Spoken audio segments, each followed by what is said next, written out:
The Last of Us Part 2 has to be the most controversial video game of all time for many reasons. There's not really much media out there that has the ability to split an entire subsection into a community of fans that before the game's release seemed to be so unanimous with their thoughts of the original game, and that was that it was a masterpiece. But the sequel isn't able to be synonymous with its predecessor, and before coming out, man did it have a lot to live up to. A winner of over 150 Game of the Year awards and a genre-defining game in its own right in terms of its story, The Last of Us Part 1 was surely something that had left its eventual sequel a lot to live up to.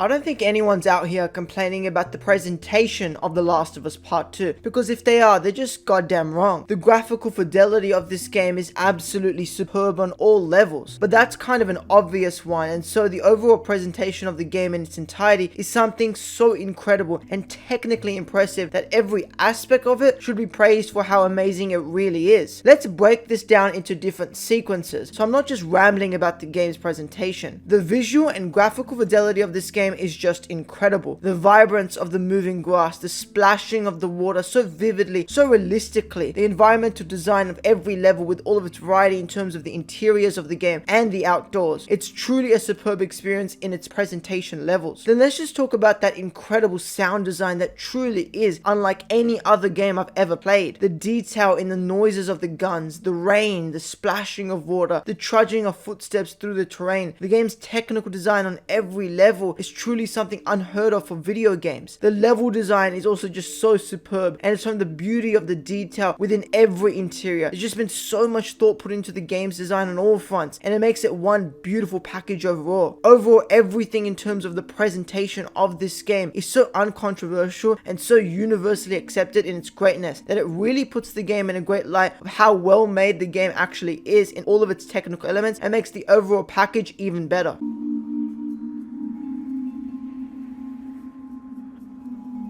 I wouldn't exactly say that this part or this section is really one that is the most controversial, and I think you already know what I'm inciting there. But before we go to the second base, let's touch base here beforehand. The gameplay of this game is actually quite fantastic, and before you say anything else, sure, it doesn't change much from the first game. I remember playing through the first game a few years ago now, and there's nothing really that deep or interesting about its gameplay systems. It's really damn shallow and nothing that really competes with much third-person action games out there. And sure, the emphasis on the story, the characters, and the world itself made them all top tier in their own right, but the neglecting of the gameplay, the literal component that differentiates games from other media, is kind of ridiculous. All of that being said though, I do think that the gameplay in the first game definitely fit the subtle nuances of the story, but there were definitely refinements to be made. And hey, for the last decade, Naughty Dog wasn't exactly popping out any revolutionary gameplay system, so despite the fact that the first game's gameplay systems were kind of shallow, it definitely fit to the certain image or feeling of tension that the developers wanted you to feel in particular moments throughout that game. And the fact that you can't really exploit anything, or that immersive mechanics like crafting with things you can scavenge around is a thing, it kind of added to how the world of The Last of Us would truly have felt like, and it added this greater immersion level into this undying world of misery. But even though it remains relatively the same in its structure, the second game definitely made a lot of refinements that actually made it a system that I could openly say I thought was fun and engaging in pretty much every scenario. The gun themselves feel a lot nicer to control, feeling heavier and weightier, allowing you to feel the push of the gun every time you shoot a bullet. As well as this, the melee combat is just levels ahead in terms of its brutality, and each hit again just has so much weight and power to it that you yourself really can feel the hits and the impact of the blows you're landing onto all these enemies out here, making the combat here just feel so damn brutal. I think that's one of the main changes here overall though, and a lot of that comes from the upgrades in technical ability, but the brutality of this game is just next level to anything else I've ever played. Everything is just so vile, so bloodthirsty, so gory, and it just makes you really feel the weight of your actions, that you're a monster in this world, a killing machine in a world that is already so far gone, and you're not doing anything to help out the fate of humanity within this world. Both characters have gameplay systems that are the same, but the variety in both make it so fun to play through in terms terms of the levels both of them go through. I guess one thing I can point out though is that the fact that Ellie is immune is considered within the melee combat of this game, so it's a little more fluid and less cautionary than playing as Abby, for example, where you've got to constantly weave and utilize the environments and guns that you've got, because if you get bit, that's a game over for you. The traversal is also kind of fun, and I like the early horse sections in the game especially, and the general scavenging and just looking around the world was actually quite fun to me, because I truly got a greater feel of the game and the world that's just so miserable than what I would get just from a completely linear experience. The gameplay here itself also added a simple crouch mechanic, and the general level design in it of itself allowed you to utilize that mechanic a lot more than you would normally, and there's definitely a greater emphasis on stealth and calculation within this game, making the tension of the gameplay here leagues above the first game, and it's just generally super fun to play through.